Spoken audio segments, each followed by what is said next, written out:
s'asseoir. Le papa est vraiment fidèle. Matthieu chapitre 16, à partir du verset 13 jusqu'à 19.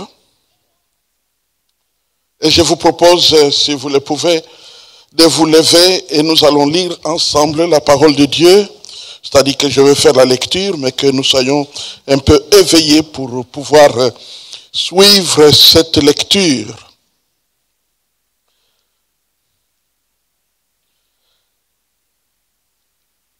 Jésus étant arrivé dans le territoire de Césarée de Philippe, demanda à ses disciples, « Qui dit-on que je suis, moi le Fils de l'homme » Ils répondirent, « Les uns disent que tu es Jean-Baptiste, les autres Élie, les autres Jérémie, ou l'un des prophètes. Et vous, leur dit-il, qui dites-vous que je suis » Simon-Pierre répondit, « Tu es le Christ, le Fils du Dieu vivant. » Jésus, reprenant la parole, lui dit, « Tu es heureux, Simon, fils de Jonas, car ce ne sont pas la chair et le sang qui t'ont révélé cela, mais c'est mon Père qui est dans les cieux. Et moi, je te dis que tu es Pierre, et que sur cette pierre, je bâtirai mon église, et que les portes du séjour des morts ne prévaudront point contre elle. Je te donnerai les clés du royaume des cieux. Ce que tu lieras sur la terre sera lié dans les cieux, et ce que tu délieras sur la terre sera délié dans les cieux. » Parole de Dieu. Pouvons nous asseoir. Et de cette parole, nous retenons comme sujet les clés du royaume. Les clés du royaume des cieux, bien entendu. Prions le Seigneur. Seigneur notre Dieu, merci pour ta parole que tu envoies à Bruxelles, que tu envoies aux hommes, que tu envoies dans cette église locale pour nous parler, pour nous bénir, pour nous faire découvrir des dimensions de notre marche avec toi. Merci pour tout ce qui s'est fait dans ton temple, les chants, les témoignages, les confessions, les prières, et maintenant la prédication de ta parole. Ce sont là les grâces que tu as prévues pour ta maison. Nous croyons clairement que chacun de nous reçoit quelque chose de ton esprit. Poursuis ta mission dans nos cœurs, maintenant, au nom de Jésus. Et humblement, Seigneur, je viens à toi demander encore et encore la grâce de communiquer, la grâce de faire comprendre, la grâce d'édifier, la grâce de te laisser parler. Au nom de Jésus-Christ. Amen.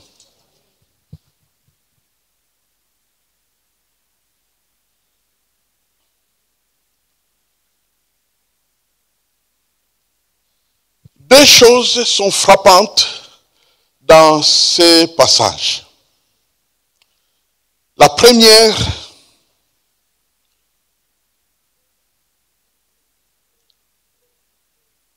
je bâtirai mon église.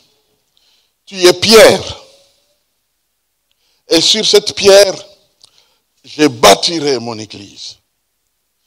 Tu es la première pierre. Et d'autres pierres successives. Je bâtirai mon église. Ça, c'est la première chose que nous trouvons dans ces passages qui frappent. À part, bien entendu, la révélation de qui est Jésus, le Fils du Dieu vivant, ça nous le savons. Et puis la deuxième chose, je te donnerai les clés du royaume. Je te donnerai les clés du royaume. Quelles sont ces clés? Je vous dis, si vous êtes un peu du monde de la Bible, vous découvrirez que l'encre a coulé dans l'histoire pour parler de ces clés. Jésus a dit, je vous te donnerai les clés. Et il ne dit pas, la première clé sera, la deuxième clé sera, la troisième clé. Il ne précise pas. Il dit, je te donnerai les clés. Quelles sont ces clés? Alors, beaucoup de gens, vous savez, quand la Bible ne s'exprime pas clairement, alors beaucoup de gens viennent avec la révélation. Et ils proposent toutes sortes de livres. Il y a beaucoup de livres qui se vendent dans le monde sur ce sujet. Voici les clés du royaume des cieux. Ce qui est certain, c'est que puisque le Seigneur en a fait mention, nous sommes dans l'obligation d'étudier ces clés. Pourquoi?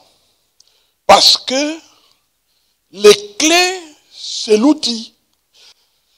Je veux bâtir l'église sur toi, parmi vous. Mais cette église aura besoin des outils. Et les outils, c'est justement les clés du royaume. Et quand on a ces clés-là, que va-t-il se passer? C'est la collaboration entre la terre et le ciel. Parce que l'église que Jésus va bâtir, il ne va pas la livrer à elle-même. Il doit travailler pour cette église. Je serai avec vous tous les jours jusqu'à la fin du monde. Mais pourquoi sera-t-il avec nous tous les jours jusqu'à la fin du monde? Mais pour soutenir cette église, pour fortifier cette église, pour affermir cette église, pour protéger cette église.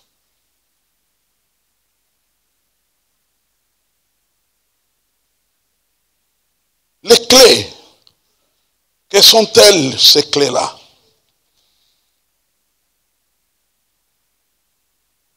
J'avais fini de me préparer pour un sermon. Et je suis allé dormir, préparé. Et quand je me réveille, je venais de passer toute la nuit à faire un ministère qui tournait autour de ces clés. J'ai compris que je devrais mettre mes bonnes préparations de côté pour écouter à nouveau et se préparer à nouveau. Ça viendrait souvent. Lorsqu'on est dans la prédication, il y a des moments où Dieu s'impose pour dire pas ça, mais ça.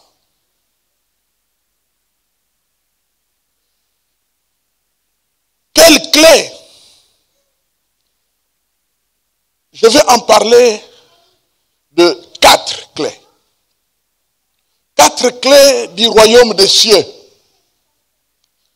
La première clé, je l'emprunte aux autres. Parce qu'il y a des autres qui ont traité ces sujets. Et ces autres, c'est les réformateurs. Et vous connaissez les 2 célèbres réformateurs de l'Église.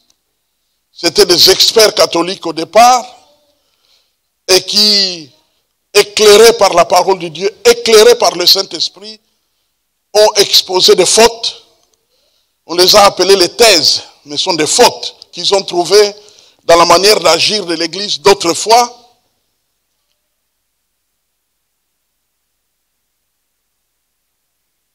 Et donc, en plus de ces fautes-là, ils ont travaillé dur. Ils ont étudié la Bible et ont fait des commentaires. Alors on appelle commentaires explication de la Bible. Donc ils ont commencé dès le premier verset et ont expliqué toute la Bible jusqu'au dernier verset dans l'Apocalypse. C'est ce qu'on appelle des commentaires. Commentaires de Luther, commentaires de Calvin, ainsi de suite. Tous les experts ont des commentaires. Et eux ont traité ces passages. Luther dit que les clés, en réalité, c'est une clé. C'est la prédication. C'est la prédication de la parole de Dieu. C'est ça la clé. Pour rendre les choses disponibles aux hommes. Alors lui, il s'appuie particulièrement sur la persévérance. Il persévérait dans l'enseignement des apôtres. Donc c'est important d'avoir l'enseignement pour pouvoir persévérer. C'est la prédication. Calvin n'est pas allé loin. Mais lui, il dit, puisqu'il est question d'une clé, alors c'est la prédication de l'évangile. Parce que la prédication de l'évangile ouvre la porte à celui qui écoute, ouvre la porte à celui qui s'engage pour pouvoir entrer dans les royaumes. Puisqu'il est question des clés du royaume, c'est-à-dire des clés qui ouvrent à quelqu'un l'accès au royaume, donc c'est la prédication de l'évangile. Et beaucoup d'autres sont allés dans cette direction, j'en fais partie. Quand nous recevons l'évangile, nous entrons, nous avons accès au royaume des cieux.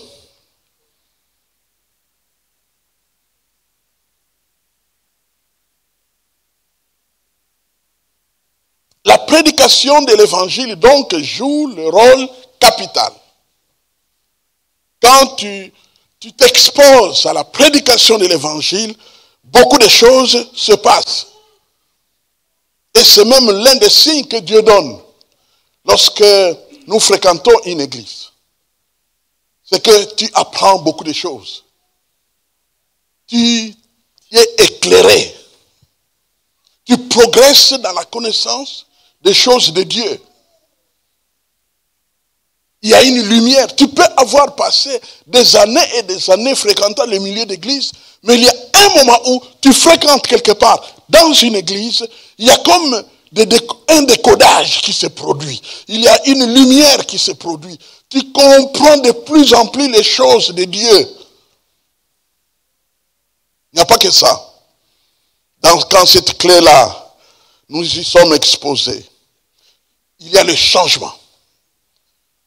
Non seulement la parole te parle, t'édifie, t'instruit, t'éclaire, t'illumine, mais aussi te change. Ceux qui ne sont pas changés par la parole de Dieu sont en danger. Car cela veut dire que la parole de Dieu n'entre pas en eux. La Bible en parle. Il dit qu'il y a des endurcis qui peuvent fréquenter les églises, mais ils ont le dos d'un canard. L'eau tombe et n'entre pas en eux.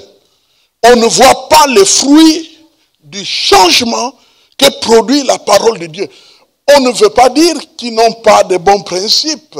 Non. Mais la parole qu'ils écoutent ne produit pas les effets dont parle la parole. Ça ne produit pas les effets. Parce que leur cœur n'est pas exposé à la parole. Parce qu'ils ne sont pas capables de s'exposer à la parole. C'est Dieu qui rend capable des changements. Quand Dieu n'agit pas dans un cœur, ça ne change pas. Tu restes le même. Tu ne changes pas. Et donc c'est l'un des signes que Dieu donne. Tu changes. Et tu entres en communion avec Dieu et en communion avec les hommes. Et quand je parle de communion avec Dieu et communion avec les hommes, je ne parle pas de communion spécialisée. Je ne suis en communion qu'avec un frère, avec une sœur. Non. Communion avec Dieu et communion avec les hommes. Donc tu as un cœur ouvert. Tu n'as pas un cœur soupçonneux qui voit des fautes partout. Non. Tu as un cœur qui est accueillant. Comme Dieu lui-même accueille. Venez à moi. Ça c'est Jésus qui parle. Parce qu'il est en communion avec les hommes. Venez à moi. Et quand il dit venez à moi, tous ne sont pas spéciaux.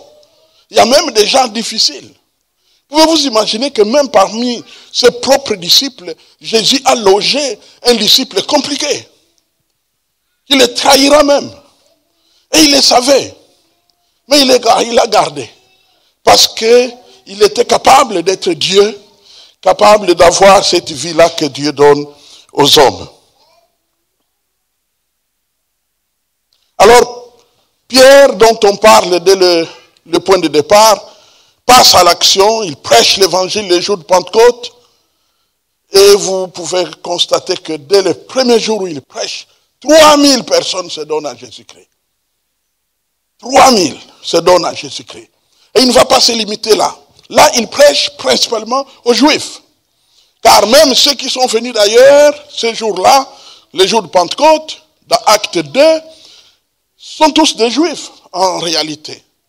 Ce sont des Juifs de la diaspora qui se sont retrouvés à Jérusalem lorsque l'évangile était inauguré par la bouche de Pierre.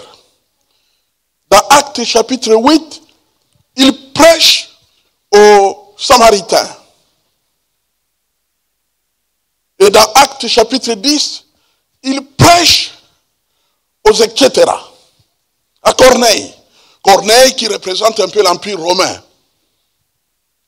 Au point qu'il dira même, en réalité, il ne m'est pas permis par ma religion d'entrer chez vous. Mais Dieu m'a dit d'entrer. Et je dois obéir. Donc la prédication de l'évangile, c'est la clé qui ouvre le royaume des cieux aux Juifs, aux Samaritains, jusqu'aux extrémités de la terre. Je vous donnerai la clé du royaume. La deuxième clé, ce sont les prières faites au nom de Jésus. Je pourrais même ajouter des prières puissantes, des prières faites au nom de Jésus-Christ. Ce que vous lierez sur la terre sera lié dans les cieux. Comment est-ce qu'on va lier sur la terre? C'est dans la prière. Ce que vous lierez sur la terre. Au fait, il donne là une sorte d'échantillon.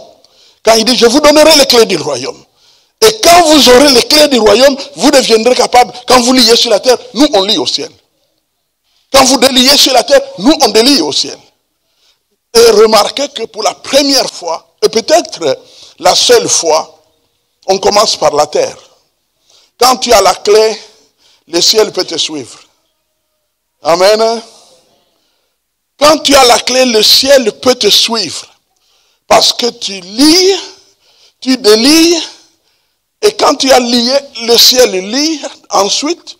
Quand tu as délié, le ciel délie ensuite. Et là-dedans, nous trouvons, par exemple, le fait de demander. Dans les prières, on pourra demander. Alors, on pourra demander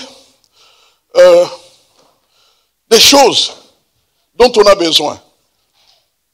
Dans l'exhortation de vendredi, vous vous souvenez, nous avons parlé du fait que notre Dieu nous équipe, quand il nous bénit, il nous équipe à collaborer avec lui comme des exaucements de prières des gens qui sont dans le besoin.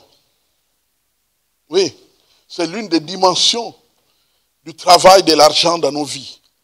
C'est que Dieu fait de toi un exaucement de prière de quelqu'un.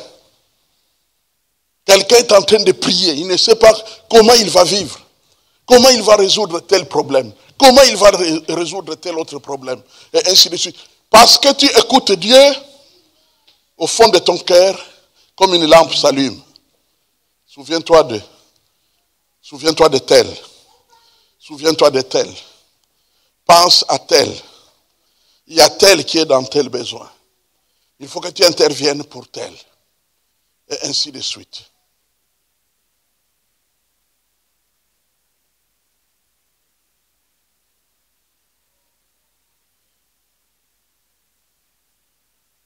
Je me souviens une fois, un frère m'appelle.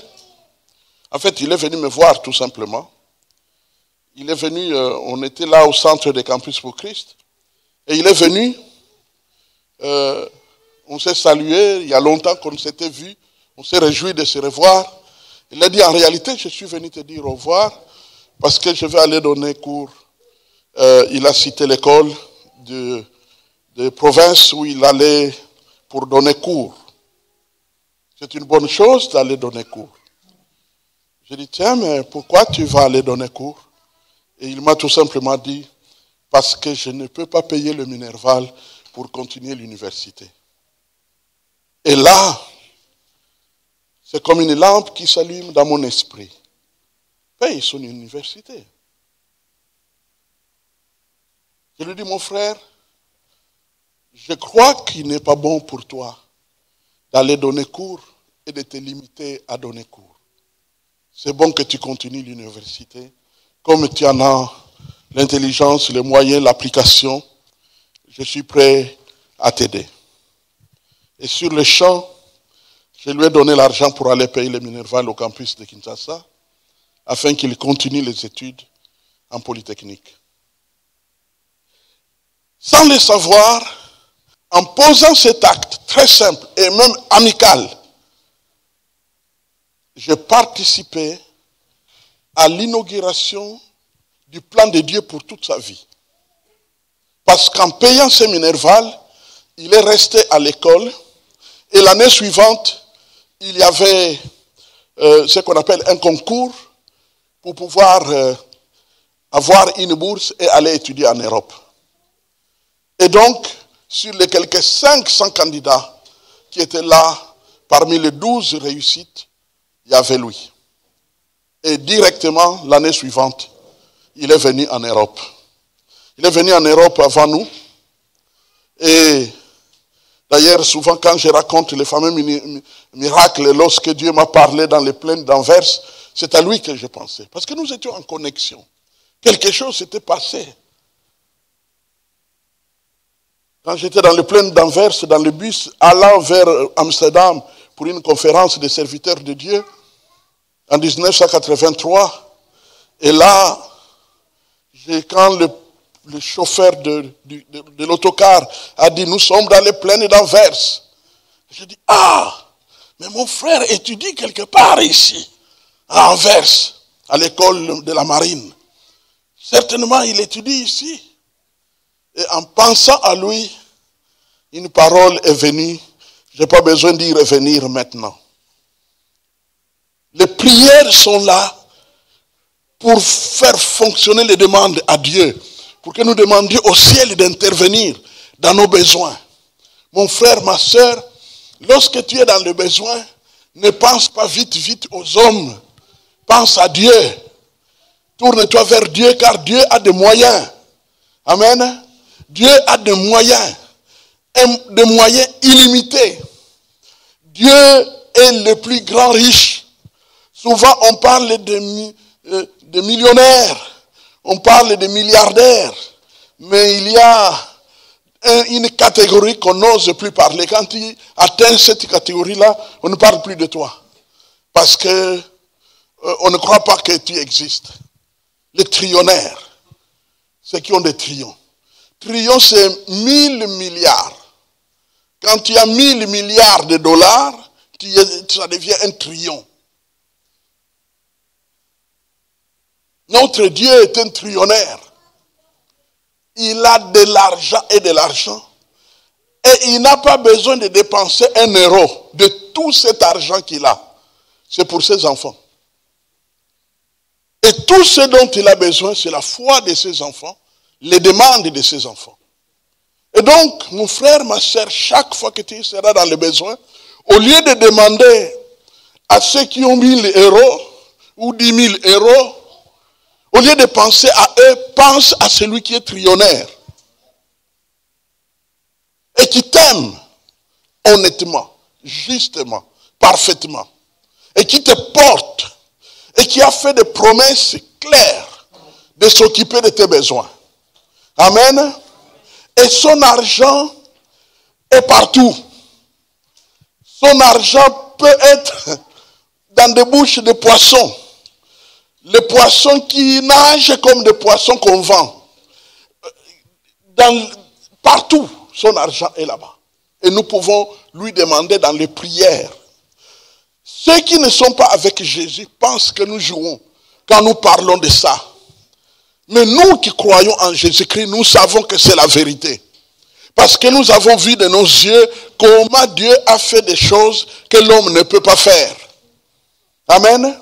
Vous savez que ce n'est pas, surtout quand tu n'as pas demandé, ce n'est pas tout le temps que tu verras quelqu'un qui peut venir comme ça chez toi et te dire demain je t'achète les billets d'avion. C'est comme ça que je suis venu en Europe. Je n'ai pas fait une cotisation. Je n'ai pas réuni ma famille pour qu'on trouve les billets afin que je vienne en Europe. Le billet est venu me trouver à la maison, emmené par quelqu'un à qui je n'ai rien demandé. C'est comme ça que Dieu est capable de se passer de toutes les méthodes existantes, comme la famille, les amis, les amoureux, et ainsi de suite. Il peut se passer de tout ça et utiliser ce que lui veut utiliser. Parce qu'il est tout puissant et il a des moyens. Amen. Il peut donner des instructions à qui il veut pour qu'il puisse agir. Donc, demander, ces prières travaillent pour les demandes. C'est plus que Saint-Nicolas. C'est plus que les chocos de l'école de la paroisse catholique.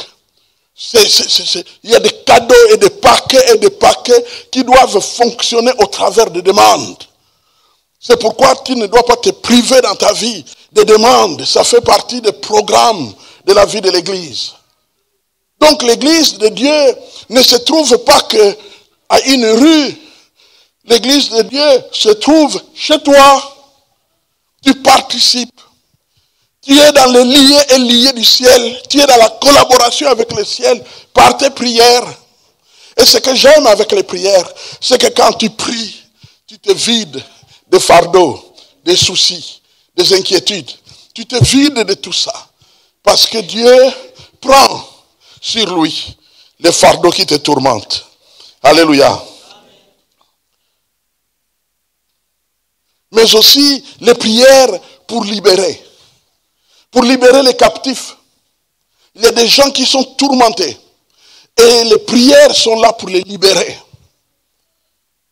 Tu pries à Dieu, Dieu intervient pour libérer, pour mettre un terme à la douleur et à la souffrance, pour protéger. Parce qu'il y a des gens derrière qui, pendant qu'ils marchent librement, mais ils sont suivis. Ils sont suivis par des méchants. Tu peux être là en paix, mais tu ne sais pas qu'il y a des méchants qui font des calculs. Comment est-ce qu'on pourra arriver à? Comment est-ce qu'on pourra faire ceci contre cette personne-là? Et ainsi de suite. Et toi, tu ne sais pas. Mais les prières protègent.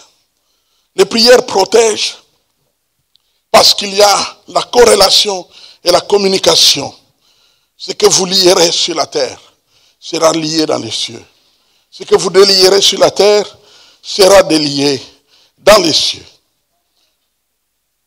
Troisième clé, ce sont les conseils de Dieu. Tous les conseils de Dieu. Et pour cela, je vous propose quelques lectures encore. Dans Actes chapitre 20. Actes chapitre 20.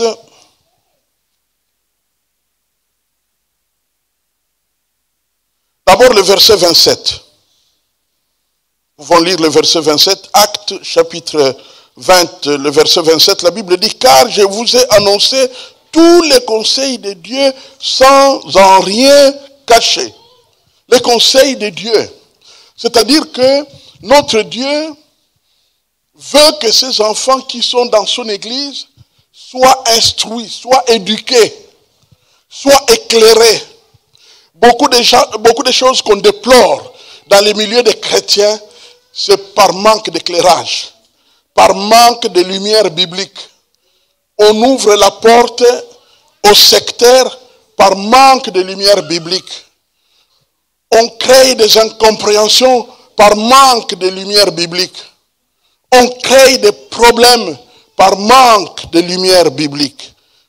Actes chapitre 20, le verset 27. L'apôtre Paul qui dit, je vous ai donné tous les conseils de Dieu sans rien cacher. Sans rien cacher. Donnez tous les conseils de Dieu.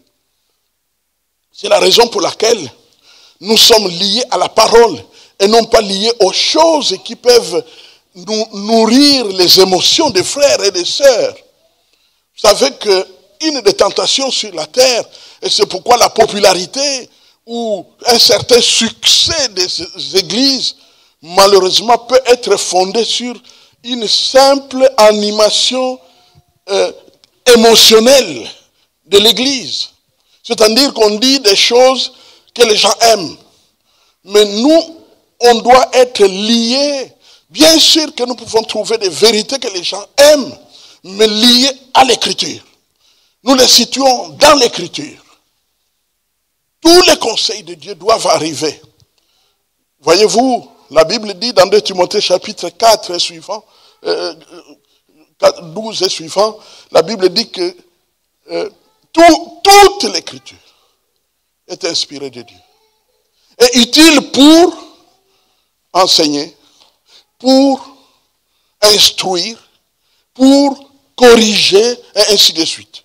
Donc, l'écriture est là, justement, les conseils de Dieu sont là pour faire reculer nos ignorances.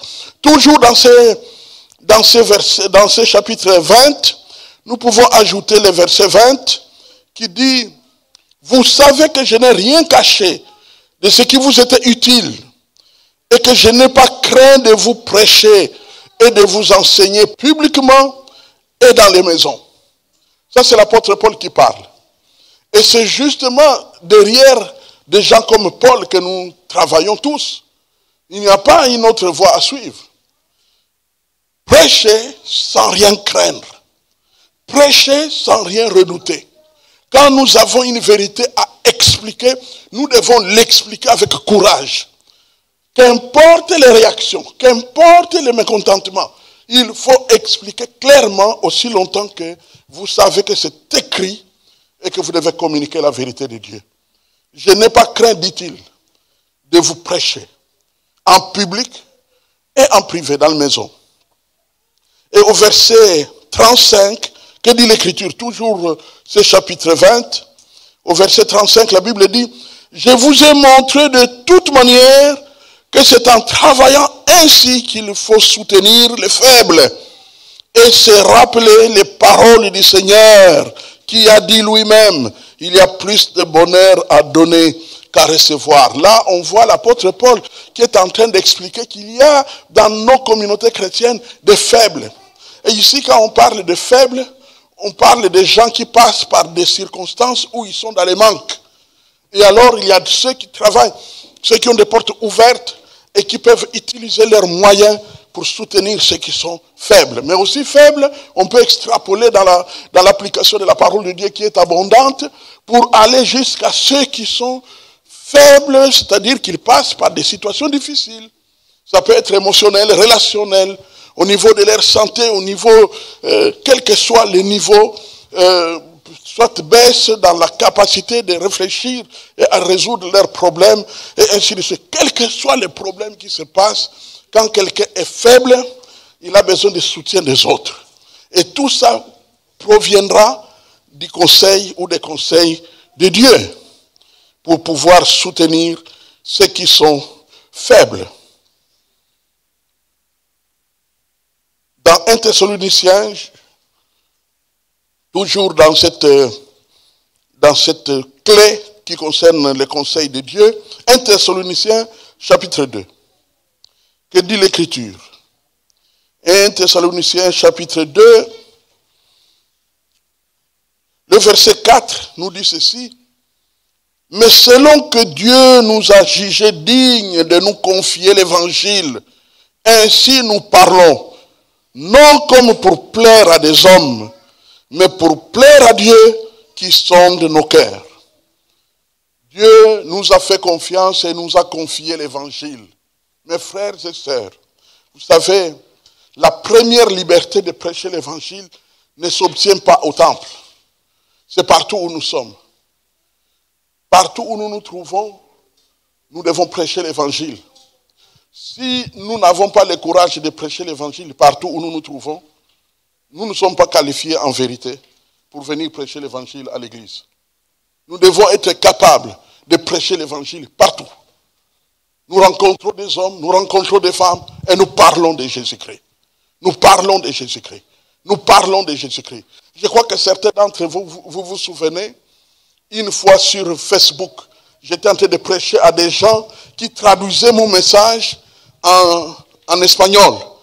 Et ces gens-là, ce sont des milliardaires qui vivent au Mexique. Et ils sont venus à une conférence, c'est le docteur Herminio. Ils sont venus à une conférence à Bruxelles. Et la personne qui dirige l'équipe qui travaille pour un certain type de compléments alimentaires m'avait contacté pour dire, mais nous recevons des invités de marque, est-ce que tu as le temps de venir les rencontrer ensemble? J'ai dit, pourquoi pas, vous m'honorez là. Et je suis allé donc à la rencontre. On m'a amené là-bas au restaurant, ils ont tout payé, un restaurant de luxe. Et pendant que j'étais là, comme j'ai le devoir, comme je suis conscient d'avoir eu la grâce de pouvoir partager l'évangile, eh bien je ne me suis pas fait prier. J'ai directement, pendant qu'on était en train de boire de l'eau pour attendre que le repas vienne, et la dame ou du monsieur me pose la question, que faites-vous dans la vie? J'ai compris que Dieu me demandait de prêcher l'évangile. Parce que je ne peux pas me contenter de dire, je suis pasteur et puis j'arrête là. Non, non, non. Dès qu'elle a dit, que faites-vous dans la vie? Eh bien, mon travail, voici comment j'ai présenté ce que j'ai fait dans la vie. Mon travail, c'est d'expliquer aux gens comment ils peuvent aller au ciel. Parce que nous devons tous mourir. Que nous soyons en bonne santé ou pas. Nous travaillons pour des compléments alimentaires qui aident beaucoup de gens, mais nous n'aurons pas 200 ans. Ce qui fait que nous devons quitter la terre. Et moi, j'ai étudié pour expliquer comment, avec certitude, on peut aller au ciel. Cette femme était brisée, elle allait presque entrer sous la table. Et elle m'a dit, pouvez-vous m'expliquer comment aller au ciel? Et j'ai commencé à parler, à parler, à parler, à parler, à parler. Et quand elle a terminé, donc, elle dit, parce qu'elle parlait l'espagnol. Et je me suis rendu compte que vraiment je ne comprends rien dans l'espagnol. Et alors elle a parlé et la personne qui était avec nous m'a traduit en français, me disant, elle est bouleversée. Elle est bouleversée. Et elle est partie. Et puis un jour, donc, et parmi les mois récents, eh bien, la dame qui avait traduit me téléphone pour dire, Madame Herminio, là-bas au Mexique, me demande si nous ne pouvons pas nous rencontrer sur Internet pour que vous puissiez encore lui parler de Dieu. Et c'est comme ça que cette conversation a pu avoir lieu. Mes frères et sœurs, nous avons une responsabilité. Certains hommes et certaines femmes que nous rencontrons, c'est leur seule possibilité d'écouter l'évangile pour toute leur vie. Après cette occasion-là ratée, la suite, c'est en enfer. Et donc, ce qui fait que nous devons réfléchir avec des possibilités de se dire, même si, c'est pourquoi j'ai toujours conseillé, si nous ne pouvons pas avoir le temps, mais au moins nous pouvons avoir des petits tracts qui expliquent l'évangile et pouvoir donner ça à quelqu'un. Surtout à cette époque où les gens sont prêts à accepter des cadeaux, il faut en profiter pour donner quelque chose. Vous savez pourquoi nous essayons de mettre sous tout format nos prédications? C'est justement parce qu'on peut se les offrir. Un petit lien partagé. Hein? Tout est fait. Nous vivons une époque fantastique. Partagé. Tu cliques là et on te montre ton WhatsApp. Et dès que tu entres dans ton WhatsApp, tu commences à voir tous les gens à qui tu peux. Tu ne peux pas te contenter de te nourrir. Non, il faut partager. Distribuer le plus possible. Pour que les gens puissent écouter l'évangile. Quatrième, j'irai jusqu'à 5. Ça vaut la peine. Quatrième clé, c'est la vie du Saint-Esprit en nous. Bien-aimés, la vie du Saint-Esprit en nous, c'est une des clés formidables. Nous ne pouvons pas laisser le Saint-Esprit uniquement aux pentecôtistes. Le Saint-Esprit est de Dieu. Le Saint-Esprit est du royaume de Dieu. Et donc nous devons vivre avec le Saint-Esprit. Et la vie avec le Saint-Esprit, il y a deux choses principales. Il y en a beaucoup d'autres, mais je me contente de deux choses principales. La première chose principale, c'est le Saint-Esprit qui canalise le changement de notre vie. C'est-à-dire, que le changement que Dieu attend de nous, c'est la production de fruits du Saint-Esprit. C'est ça, c'est ce qui nous fait ressembler à Jésus-Christ. Donc, le changement d'une vie a un miroir. Quand tu regardes dans ce miroir-là, c'est le Saint-Esprit qui te donne les aspects qu'il faut considérer.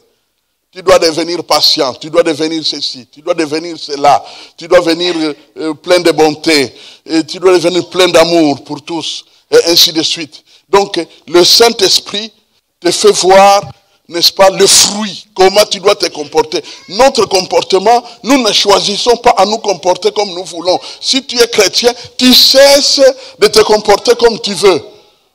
Tu te comportes comme le Saint-Esprit se comporte. Tu te comportes comme Jésus se comporte. Au nom de Jésus-Christ. Alléluia. Et bien sûr, le don de l'Esprit. C'est la deuxième chose quand nous marchons avec l'Esprit de Dieu. Le don du Saint-Esprit. Dieu donne des dons. Aux uns, il a donné tel don. Aux autres, tel autre don. Parole de connaissance, parole de sagesse, parler en langue, les ministères, les différents ministères. Quand tu as la grâce d'entrer dans l'apostolat, alors comment est-ce qu'on entre dans l'apostolat? On ne choisit pas les meilleurs mots pour se l'appliquer. Non. On est reconnu par d'autres. J'ai eu plus ou moins 4 personnes qui m'ont reconnu. Et le principal d'entre ces hommes de Dieu, c'est Pierre Trichel. Pierre Trichel, lors de l'un de ses voyages, en sortant de l'institut, il m'a dit, maintenant, tu es dans l'apostolat. Et il est rentré chez lui. Je ne savais pas que c'était la dernière fois qu'on se voyait. Quand il est rentré chez lui, il m'a appelé. Il m'a dit, prépare-toi, nous irons en Nouvelle-Zélande parce que je dois te préparer aux autres, je dois te présenter aux autres apôtres du monde. Il y aura un rassemblement de tous les apôtres du monde qui seront là-bas et je vais te présenter à eux afin qu'ils te connaissent.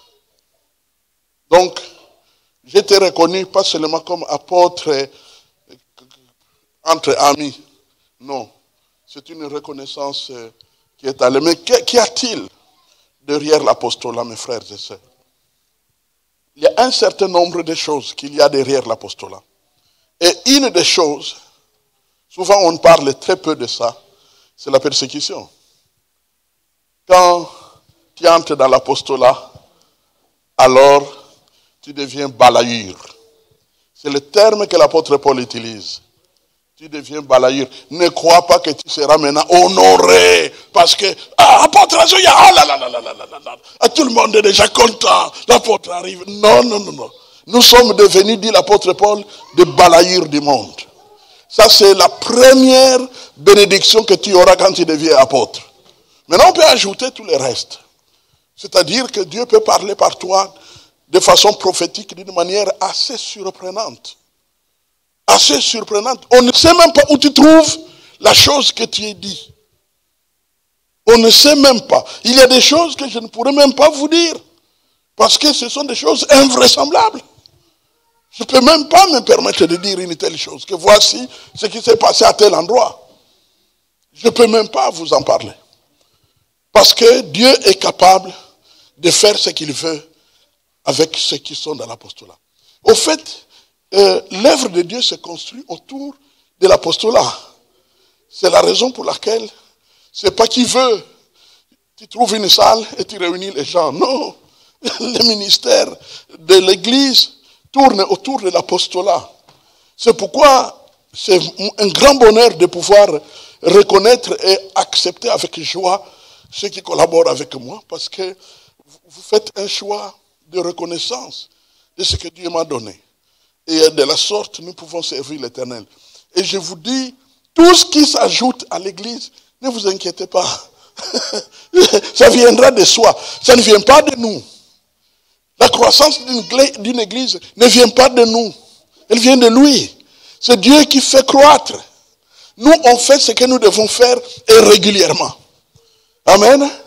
Et régulièrement. Je vous ai donné les témoignages le vendredi sur Zoom. Je vous ai donné les témoignages. Je vous ai dit que, au fait, je suis monté pour me préparer. Et puis, j'avais déjà une idée de ce que j'allais partager longtemps à l'avance.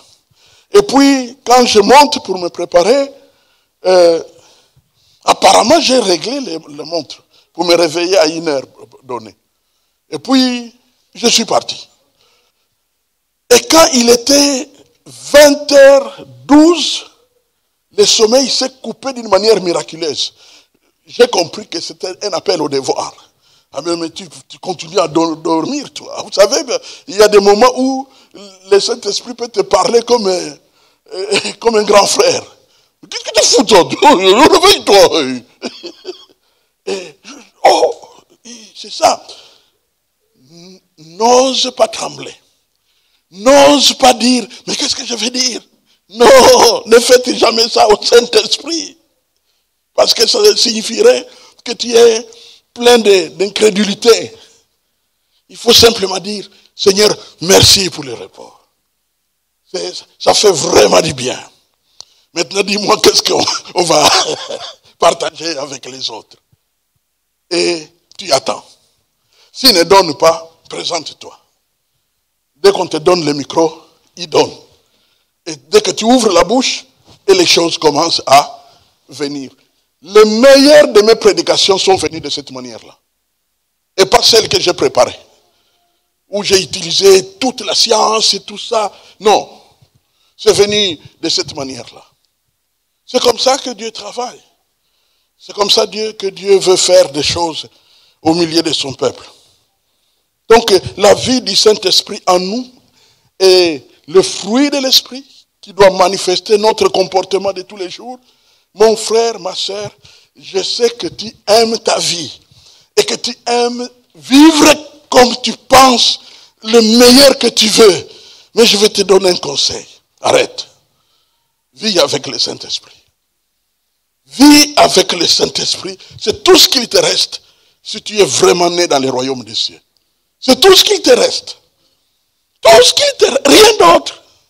Rien d'autre. Mon quartier, c'est fini ça. C'est fini. Tel sœur, tel frère, c'est fini. Maintenant c'est le Saint-Esprit. Amen. Et que dit la Bible? Marchez selon l'Esprit et vous n'accomplirez pas les désirs de la chair. Ça fait que nous avons parfois des chairs têtues. Mais si nous marchons selon l'Esprit, zigzag, on l'évite, on l'empêche de s'exprimer et on remporte des victoires. Alléluia. Et enfin, une cinquième clé, voilà, bonus. Une cinquième clé, c'est l'autorité apostolique. Quelqu'un dira, ah, tu vas te répéter. Non, ça c'est toute autre chose. L'autorité apostolique. C'est quoi? Qu'est-ce que nous devons retenir ici? Comme je l'ai dit tout à l'heure, on reçoit ça. Donc on ne se la donne pas.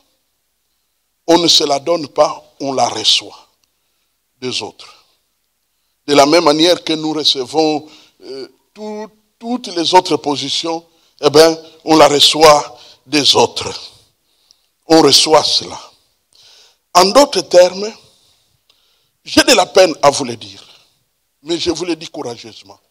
L'Église n'est pas une maison de collègues. Au travail, vous avez des collègues. À l'école, vous avez des collègues, mais pas à l'église. L'église est fondée sur le fondement apostolique. Le fondement apostolique. Donc, le fondement apostolique, Dieu donne ça à qui il veut. Et quand tu reçois, exerce l'autorité.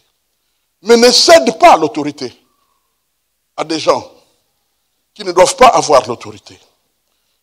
Ne cède pas, ne fais pas ça. Tu ne peux pas le faire. Je vais vous donner un exemple sur lequel je n'aimerais pas revenir, mais je dois vous le donner pour que ce soit clair. À un moment donné, du chapitre passé de l'Église internationale, il y avait un groupe de jeunes qui n'étaient pas contents de la façon dont nous avons dirigé les choses. Et ils sont venus pour nous dire comment les choses devraient se passer, si nous voulons qu'on soit en paix. Et dans cette réunion-là, j'ai refusé royalement de suivre ce qu'ils ont dit. Et ils ont tiré la conclusion qu'ils partent. Et ils sont partis. Et ça ne m'a fait ni chaud, ni froid. Mais pourquoi? Ce n'est pas à cause de Kibutu. C'est parce que l'église n'est pas un lieu de collègues. L'église, il y a une tête, il y a une direction. Vous savez, quand nous étions à la paroisse francophone, béni soit cette église où nous avons tout appris. Merci Seigneur. Nous étions à la paroisse francophone. Et exactement cet incident s'est produit. J'étais en voyage et les jeunes qui sont restés diriger l'activité à l'église se sont levés contre le conseil de l'église. Et ils ont écrit un mémorandum dans lequel à peine ils n'ont pas injurié le pasteur et le diacre. Je me souviens, j'ai gardé au moins une expression qui était dans ce mémorandum. Tout ce qui se fait dans cette église n'est que gâchis. Des jeunes de la paroisse francophone à Kitambo. Et je connais qui a composé ce mémorandum. Aujourd'hui, il est dans certaines rues ici, en Europe. Il ne va même plus à l'église. Et quand je suis arrivé, on m'a dit que non, ça ne va pas ici. Qu'est-ce qui ne va pas? On m'a expliqué. Je dis, mais pourquoi vous avez fait ça? On ne fait jamais ça. C'est eux que Dieu a établi sur nous. Nous pouvons leur poser la question et ils nous répondent comme ils veulent. Nous ne pouvons pas dire la réponse que tu as donnée, nous on n'accepte pas. Vous ne pouvez pas faire ça. Vous posez votre problème et eux vous répondent. Et si vous n'êtes pas satisfait, fermez la bouche et allez prier. C'est tout. C'est comme ça que le royaume des cieux marche. Tout doit être fait avec ordre. Quel est le risque, mes frères et sœurs? Pourquoi j'en parle? Parce que moi, je n'aurais pas besoin d'en parler. Mais pourquoi? Où est-ce que je veux en venir? Mes frères et sœurs parents, s'il vous plaît, ne donnez jamais l'autorité de votre famille à vos enfants. Ne faites pas ça. Parce que c'est la même chose. Ne leur donnez pas l'autorité. Même quand ils ont grandi, même quand ils ont étudié plus que vous, ne leur donnez jamais l'autorité. Ne leur dites pas que c'est vous qui décidez si nous devons rester dans l'église ou pas. Si vous faites ça, vous déviez de l'avoir tracé par Jésus-Christ. Et alors, il vous a mené on ne sait où.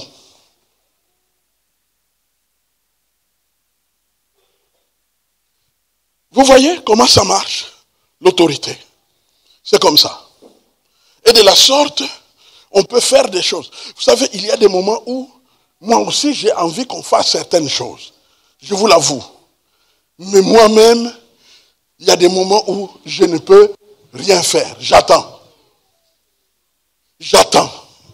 J'attends. Je prie et j'attends. Je prie et j'attends. Je prie et j'attends. Et quand Dieu parle, alors en ce moment-là, tu as la paix de pouvoir dire, voici ce que nous pouvons faire. Voilà ce que nous pouvons faire. Voilà ce que nous pouvons faire. Il y a certaines choses, peut-être qu'elles ne s'accompliront même pas pendant que nous sommes sur cette terre.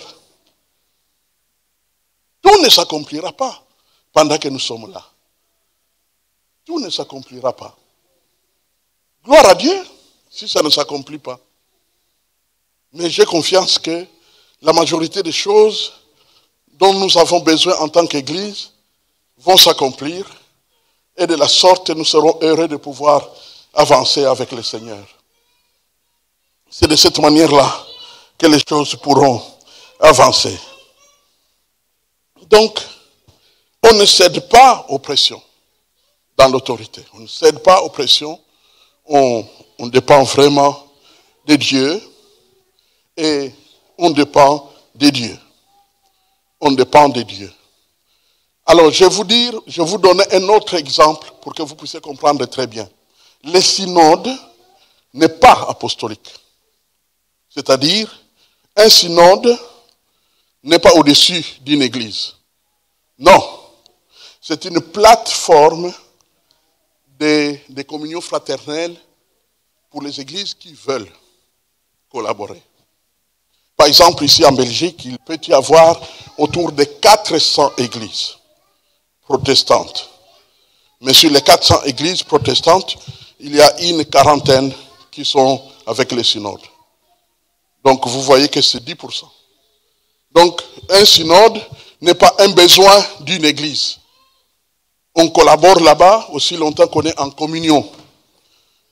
Comme technicien, juste pour votre information, si vous ne le savez pas, lorsqu'on était en train d'écrire les statuts des églises évangéliques en Belgique, il y a tout un chapitre là-dedans que c'est moi qui l'ai composé. Les chapitres sur le remariage. Je l'ai composé. Ils m'ont demandé, est-ce que tu peux composer ça? Comme tu as une sensibilité entre plusieurs cultures. J'ai dit, ok. Et j'ai composé. Je l'ai redonné. J'ai dit, vous pouvez venir comme ça, on va corriger. Ils ont dit, qui va corriger? On fait entrer. Donc, directement, on l'a tout simplement fait entrer. Donc, quand nous pouvons participer, quand nous pouvons collaborer, eh bien, on collabore. Mais quand on ne peut plus collaborer, eh bien, la Bible dit que nous avons été appelés à la paix. Et comme la paix vaut plus que tout le reste, eh bien, on ne crée pas de problème. On ne crée pas de problème. Ce qui fait que dans nos églises, pour celles qui sont ici en Belgique, dans nos églises, nous avons notre frère qui dirige l'église d'Alost. Il m'avait demandé à l'époque, est-ce que nous pouvons rester dans le synode? J'ai dit oui, vous pouvez rester dans le synode, c'est très très bien, allez-y. Et comme ça, et j'avais même, quand ils ont changé de président, à l'époque maintenant il y a un autre président, mais quand ils ont changé un président intermédiaire que je connaissais très très bien, il était même un collègue, je l'ai appelé pour le féliciter. Et je lui ai dit que j'ai toujours souhaité que l'Église internationale puisse un jour faire encore partie du synode. Alors il a réagi. Je lui ai dit, ces conditions ne m'intéressent pas. Je préfère les conditions normales. C'est-à-dire, j'ai choisi moi les églises qui me recommandent. Au fait, pour entrer au synode, il faut 3 églises qui te recommandent. Donc, tu choisis Beumier, tu choisis celui qui a remplacé oncle Claude Lefebvre, tu choisis notre pasteur, Kitoko, ils sont 3, ils te recommandent et tu peux aller là-bas. Mon ami Dr Monga n'est pas au synode non plus. Donc, c'est de cette manière qu'on peut travailler. Je veux que nous sommes au début d'une année. Certaines questions pendant l'année m'ont été posées. C'est pourquoi je parle de ça. Certaines questions m'ont été posées. Et comme j'ai l'occasion, au travers d'un enseignement, je m'exprime sur le sujet. Je m'exprime sur le sujet, comme ça, les choses sont claires pour tout le monde. Certains en ont vu une occasion de commencer à tergiverser, mais on n'a pas une réunion d'église pour traiter des affaires ici, mais j'ai donné une lumière sur ces sujets. Donc l'autorité apostolique, c'est elle qui travaille pour mettre de l'ordre dans l'œuvre de Dieu. Et Dieu les utilise pour résoudre les problèmes. Quand il y a un problème, nous pouvons le résoudre. Nous pouvons voir qu'est-ce que nous pouvons faire, et ainsi de suite, pour la gloire de notre Dieu. Mais nous ne nous imposons pas. Par exemple, dans nos familles, quand vous avez un problème dans la famille, vous pouvez venir nous voir pour dire, voilà, moi j'ai un problème dans la famille, est-ce que vous pouvez intervenir? Et nous trouverons ça comme un honneur de pouvoir intervenir, mais selon les conseils de Dieu qui est dans la parole de Dieu. Nous viendrons et nous parlerons. Et vous constaterez vous-même, une des choses que vous pouvez constater, c'est que nous utilisons l'autorité au niveau où Dieu nous permet d'utiliser l'autorité, c'est-à-dire dans la vérité. Nous faisons en sorte que la lumière de Dieu entre dans la famille et prépare le terrain à la victoire. Et de la sorte, Dieu est glorifié pour son œuvre. Alors, devant ces 5 clés, il y en a d'autres qu'on peut trouver. Vous découvrirez que la première clé, c'est la prédication de l'évangile. Donc, cette clé-là est très importante. Tous ceux qui sont devenus des serviteurs de Dieu à temps plein ont commencé par l'évangélisation. Il faut que Dieu te teste jusqu'à quel point tu peux prendre quelqu'un qui est vraiment perdu dans le péché et tu l'amènes dans le royaume des cieux. Et de la sorte, parce que c'est comme je l'ai dit récemment, plusieurs d'entre vous, personne ne vous a vu être païen, excepté vos pères spirituels. Vos pères spirituels, vos mères spirituelles vous ont vu quand vous n'étiez pas encore avec le Seigneur. Alors, on prêche l'évangile qui transforme les vies. Deuxièmement, ce sont les prières efficaces qui sont exaucées, des prières pour libérer, des prières pour lier et être déliés. Et dans un premier dimanche du mois, de l'année plutôt, je vais faire une prière d'autorité, justement. Parce que c'est l'occasion pour préparer un terrain à l'année qui va suivre. Nous vous avons laissé fêter avec vos amis. Maintenant, on va placer le pouvoir divin sur votre chemin. Nous le faisons humblement. Le même pouvoir que nous mettons sur votre chemin est le même que nous mettons sur notre chemin. Notre Dieu est capable des choses.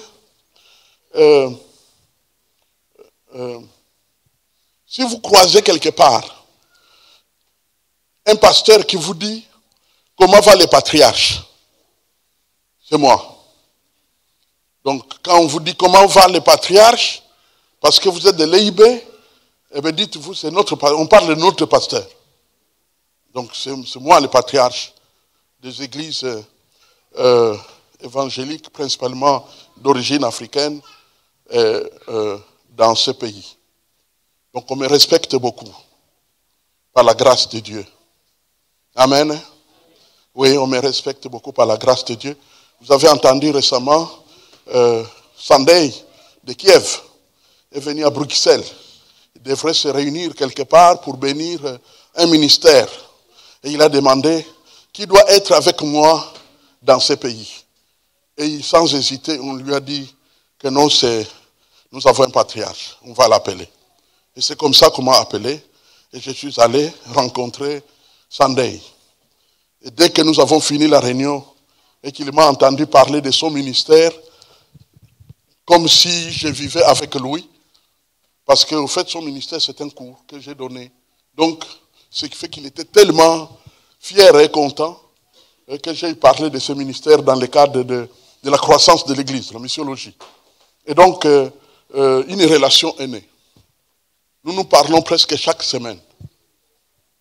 Nous nous parlons chaque semaine.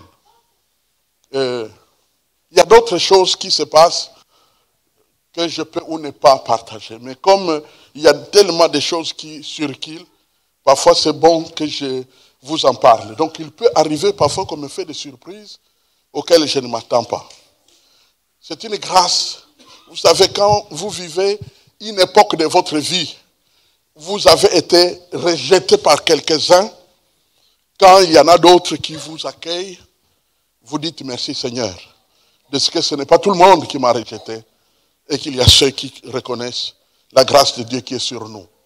Amen. Moi, je n'ai jamais douté de la grâce de Dieu qui est sur moi. ça serait un blasphème. Parce que j'ai vu Dieu m'appeler. J'ai vu Dieu me former. J'ai vu Dieu m'accompagner, n'est-ce pas, dans l'histoire. Et je loue Dieu pour tout ce qu'il fait. Je suis votre père spirituel en plus grand nombre. Même ceux qui sont nés de nouveau ailleurs sont devenus un peu comme mes enfants dans la foi. C'est pas facile hein, d'être le papa spirituel de mon papa, comme le papa de mon épouse par exemple. C'est pas facile. Mais c'est moi le papa dans la foi. Et de la sorte, Dieu dirige son Église de cette manière-là. Nous devons avoir tous les principes en place pour que quand Dieu va commencer à ajouter à l'Église ceux qui sont sauvés, pour qu'il n'y ait pas de troubles. Parce que souvent ceux qui viennent ont déjà vu quelque part ailleurs. Et ils viennent avec les idées de ce qu'ils ont vu là-bas. Et ils entrent dans la maison avec les idées qu'ils ont vues ailleurs. Et alors, si on n'a pas mis les choses en place, vous serez troublés. Vous serez troublés. Vous allez vous dire, ah, c'est comme ça qu'on fait. Non, non, non. Dans l'église, on ne fait pas qui veut. Mais on suit l'ordre. Ainsi de suite. Amen. Et comme ça, on se fait confiance les uns avec les autres. C'est la clé pour expérimenter la victoire de Dieu. Pensez déjà à un sujet pour lequel tu veux voir Dieu intervenir le plus vite possible dans votre vie. Pensez déjà à ça. Je vous rappelle que j'avais dit de la part de Dieu que pour les 20 prochaines années, je ne pleurerai personne parmi vous. Et je l'ai dit à mon Dieu et mon Dieu m'écoute. Amen. C'est très important d'être au clair avec Dieu. Dieu est vivant. Dieu est vivant. Ne vous inquiétez pas pour votre santé. Dieu interviendra à un moment ou un autre. Parce que Dieu est vivant. Alléluia. Et j'ai goûté. Vous savez, quand je parle de ça, j'ai goûté. Il y a un médecin là-bas à Erasme. S'il me voyait, il peut fuir. Parce qu'il m'a dit qu'il te reste 6 mois à vivre en l'an 2000. Nous sommes en 2023. Il te reste 6 mois. Il venait de me faire tous les examens qui concernent l'apnée de sommeil. Il a dit, tu as atteint le niveau limite. On ne peut pas t'opérer, tu mourrais sur le lit d'opération. On va te donner pour les 6 mois qui viennent, on va te donner ce qu'on appelle le pompe positive ou pression positive, quelque chose comme ça. Donc c'est un appareil qui fonctionne toute la nuit pendant que tu dors. Oui.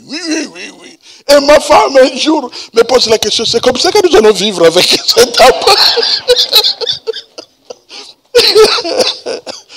Sur les champs, j'ai réagi charnellement. Mais après, j'ai réfléchi. J'ai dit, mais je suis quand même un homme de Dieu. Ça ne peut pas continuer comme ça. Et j'ai discuté avec Dieu. Et aujourd'hui, je peux dormir en paix. Alléluia. Le Seigneur est vivant. Donc, nous ne parlons pas des histoires. Nous parlons des choses que nous connaissons. Amen. Nous parlons des choses que nous connaissons. Et donc, Dieu est vivant. Il y a une victoire. Amen. Satan ne nous intéresse pas. C'est Jésus qui nous intéresse. C'est le royaume des cieux qui nous intéresse. Et pas le diable. Le diable appartient à l'enfer, lui et ses démons. Et ses sorciers. C'est là-bas qu'ils appartiennent. Nous, on est du royaume des cieux. Et Jésus a dit quoi? Le royaume des cieux est où? Au milieu de vous. Amen. Prions le Seigneur. Gloire à Dieu. Alléluia. Alléluia, alléluia, alléluia. Gloire à Jésus, gloire à Jésus. Gloire à Jésus-Christ. Maître du ciel et de la terre, ta parole est arrivée jusqu'à nous parce que tu es en train de bâtir ton église parmi nous. Tu es en train de bâtir ton église parmi nous. Et tu es vivant. Et tu fais ton œuvre parmi nous. Et nous te glorifions pour cela, Seigneur. Nous commençons une année. C'est notre premier culte en présentiel depuis le début de cette année.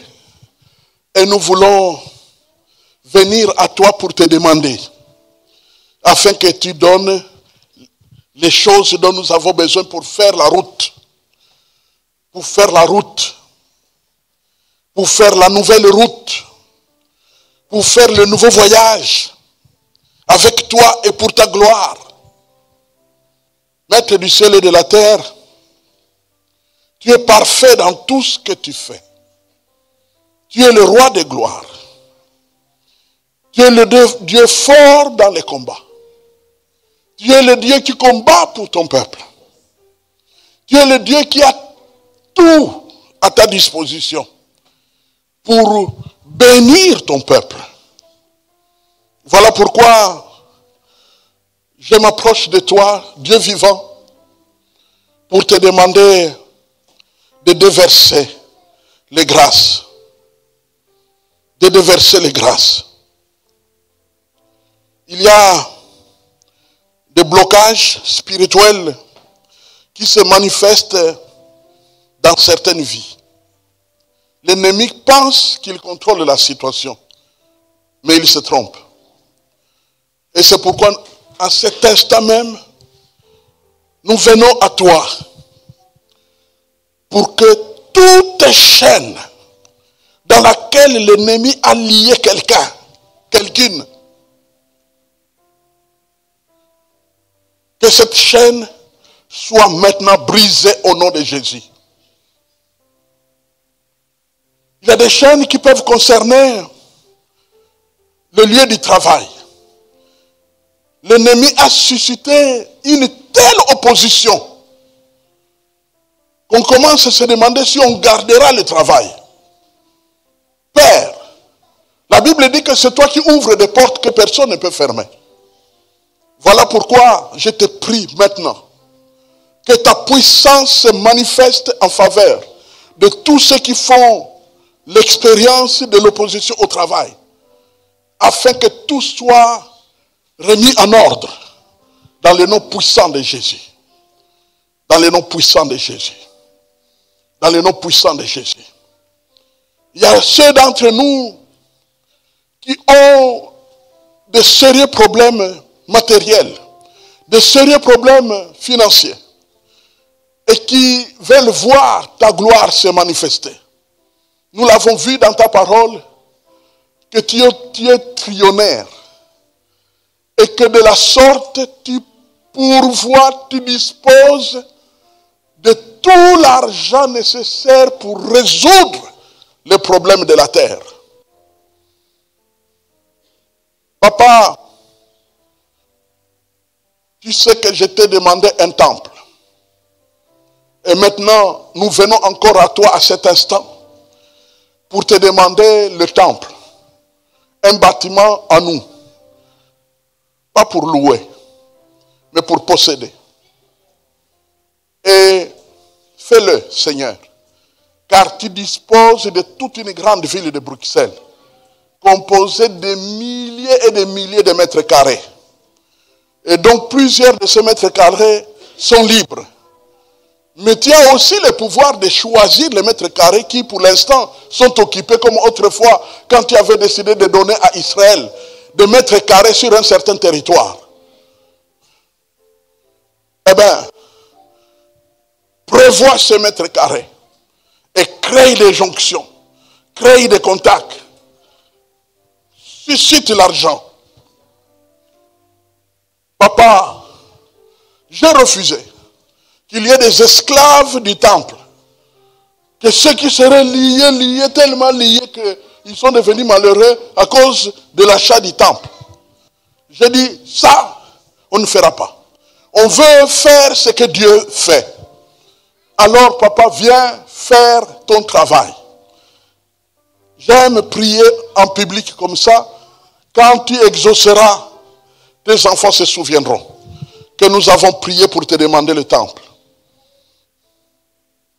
Tu parles du temple dans ta parole très clairement. Avec David, tu as parlé du temple. Avec Salomon, tu as parlé du temple. Avec Israël, tu as parlé des synagogues. Et dans toute l'histoire, tu as parlé des cathédrales. Tu as parlé des temples de partout. Et je te loue, Seigneur, pour tous les temples que tu as suscités. Maintenant, suscite encore un temple pour nous. Fais-le pour ta gloire. On pouvait déjà avoir un temple. Des fautes ont été commises pour qu'on n'aille pas le temple en ce moment. Mais Seigneur, nous n'allons pas nous repentir toute la vie. Tu nous as donné le chemin de la repentance. Nous l'avons observé sincèrement et honnêtement. Maintenant, c'est l'heure pour que tu passes à l'action. Donne le temple à ta maison. Au nom de Jésus-Christ. Au nom de Jésus-Christ. Au nom de Jésus-Christ. Certains d'entre nous veulent posséder des maisons. Gloire à Dieu. Alors donne-leur les maisons. Donne-leur les maisons. Donne-leur les maisons. Donne à tes fils et à tes filles les maisons. Au nom de Jésus-Christ. Crée des opportunités. Crée des occasions inexpliquées. Crée des relations avec des banques qu'on ne peut pas expliquer. Une grâce qu'on ne peut pas expliquer. Une bénédiction qu'on ne peut pas expliquer. Fais-le, parce que cela signifiera que ça vient de toi. Au nom de Jésus-Christ. Au nom de Jésus-Christ. Au nom de Jésus-Christ. Au nom de Jésus-Christ. Papa, tu nous as donné un corps qui est comme notre cheval à prendre soin. Comme notre voiture, nous devons prendre soin. Plus qu'une voiture d'ailleurs. Tu nous as donné un corps. Mais ce corps peut avoir connu des épreuves. Et il y a du mal dans le corps. Certains organes sont souffrants dans notre corps. Même parfois des organes de grande valeur. Qui conditionnent même la vie. Au point qu'on commence à se demander, faut-il rester encore sur la terre ou c'est le temps de partir? Papa, nous savons que tu es tout puissant. Nous savons que la guérison t'appartient. Ta parole dit que je suis l'Éternel qui te guérit. Alors, fais ce que tu as fait avec le commandant syrien. Il est en train de mourir de la lèpre. Aucune solution à l'époque. Aucune solution. Et qu'est-ce qui s'est passé, comme tu le sais, papa? C'est que tu as suscité une circonstance qui au départ était négative parce que cette petite fille qui était amenée comme esclave, ce n'était pas un sujet de joie pour sa famille. Mais c'est elle maintenant que tu vas utiliser pour faire arriver ton intention de guérir ce général Naaman. Et il est venu rencontrer l'homme de Dieu. La Bible nous dit, papa, c'est que tu sais, que sa peau est devenue pure comme la peau d'un bébé. Quand on a la lèpre, on a une peau qui ressemble à la peau d'un éléphant. Mais là, parce que il a obéi à plonger 7 fois dans le Jourdain, sa peau est devenue pure, comme la peau d'un bébé. Guérie totalement. Père, tu l'as fait sur la terre. Et c'est écrit dans ta parole. Et la Bible dit que tu as fait ça, on a fait écrire ça, pour que ça nous serve d'instruction. C'est-à-dire, les jours où, à notre tour, nous serons malades, que ce soit la lèpre ou une autre maladie, que nous puissions nous souvenir que tu es un Dieu qui guérit. Père, guéris. Père, guéris. Père, guéris. Guéris les reins. Guéris les articulations. Guéris les douleurs de dos. Guéris les maux de tête. Guéris les jambes. Guéris les yeux. Guéris les oreilles. Guéris le cœur. Guéris tous les domaines du corps souffrant. Guéris au nom puissant de Jésus. Guéris au nom puissant de Jésus. Mon frère, ma soeur, recevez. Recevez au nom de Jésus-Christ. Recevez au nom de Jésus-Christ. Vous savez que nous étions dans ces pays quand le Covid est arrivé et nous sommes vivants. Il y a eu des catastrophes ailleurs, mais pas chez nous. Parce que Dieu est vivant. Alléluia. C'est pourquoi notre Dieu apporte la guérison maintenant dans vos corps. Nous allons poursuivre cette prière sur la guérison dans la Sainte Seine. Et que le nom de l'Éternel soit béni. Bonne année, bonne année, bonne année au nom de Jésus. Amen, amen. Gloire à Dieu.